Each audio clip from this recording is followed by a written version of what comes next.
Today is Good Friday. From the Gospels we hear that Jesus died at the 9th hour. That's 3 o'clock in the afternoon.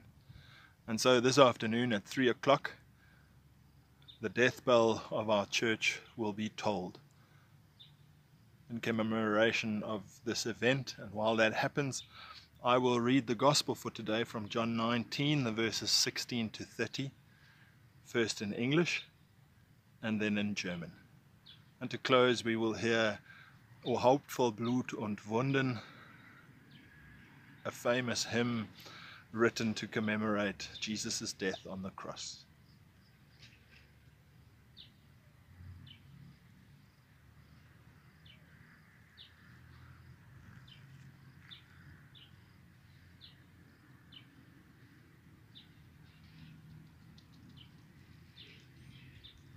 So the soldiers took charge of Jesus. Carrying his own cross, he went out to the place of the skull, which in Aramaic is called Golgotha. Here they crucified him, and with him 2 others, one on each side, and Jesus in the middle.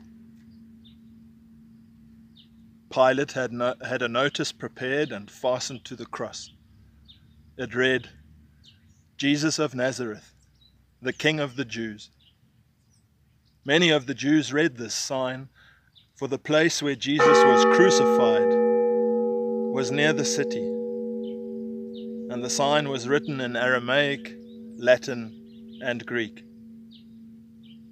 The chief priests of the Jews protested to Pilate, "Do not write the King of the Jews, but that this man claimed to be the King of the Jews." Pilate answers, "What I have written, I have written." When the soldiers crucified Jesus, they took his clothes, dividing them into 4 shares, one for each one of them, with the undergarment remaining. This garment was seamless, woven in one piece from top to bottom. "Let's not tear it," they said to one another. "Let's decide by lot who will get it." This happened so that the scripture might be fulfilled, which said, "They divided my garments among them and cast lots for my clothing." So this is what the soldiers did.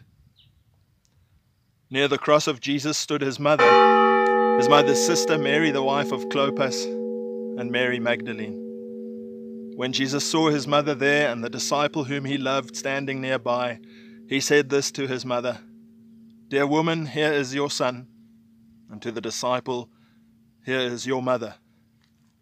From that time on, this disciple took her into his home. Later, knowing that all was now completed and so that scripture would be fulfilled, Jesus said, "I am thirsty." A jar of wine vinegar was put there, so they soaked a sponge in it, put the sponge on a stalk of the hyssop plant, and lifted it to Jesus' lips. When he had finished the drink, Jesus said, "It is finished. It is done." With that, he bowed his head and gave up his spirit.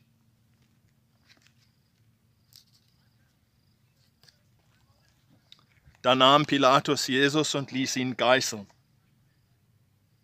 Sie nahmen ihn und er trug sein Kreuz und ging hinaus zur Stätte, die da heißt Schädelstätte, auf Hebräisch Golgatha.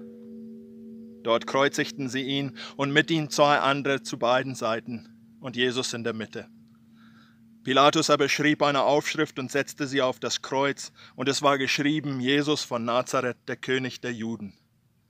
Diese Aufschrift lasen viele Juden, denn die Stätte, wo Jesus gekreuzigt wurde, war nahe bei der Stadt.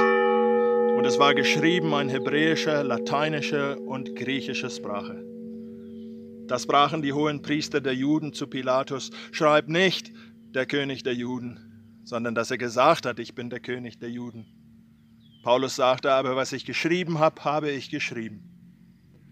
Als die Soldaten ihn kreuzigten, nahmen sie seine Kleider und machten 4 Teile, für jeden Soldat einen Teil, dazu auch das Gewand. Das war aber ungenäht, von oben an gewebt in einem Stück. Da sprachen sie untereinander, "Lasst uns das nicht zerteilen, sondern darum losen, wem es gehören soll." So sollte die Schrift erfüllt werden, die sagt, sie haben meine Kleider unter sich geteilt und haben über mein Gewand das Los geworfen. Das taten die Soldaten, es standen aber bei dem Kreuz Jesus, seine Mutter, die Mutter seiner Schwester Maria, die Frau des Klopas, und Maria von Magdala. Als nun Jesus seine Mutter sah und bei ihr den Jünger, den sie lieb hatte, sagte er zu seiner Mutter, Frau, siehe, das ist dein Sohn. Danach zu dem Jünger, siehe, das ist deine Mutter. Und von der Stunde nahm er sie an und nahm sie zu sich. Danach, als Jesus wusste, dass schon alles vollbracht war, sprach er, damit die Schrift erfüllt würde, mich dürstet. Da stand ein Gefäß voll Essig. Sie aber füllten einen Schwamm mit Essig und steckten ihn auf ein Üsoprohr und hielten es ihm an den Mund. Als nun Jesus den Essig genommen hatte, sprach er, es ist vollbracht, und neigte das Haupt und verschied.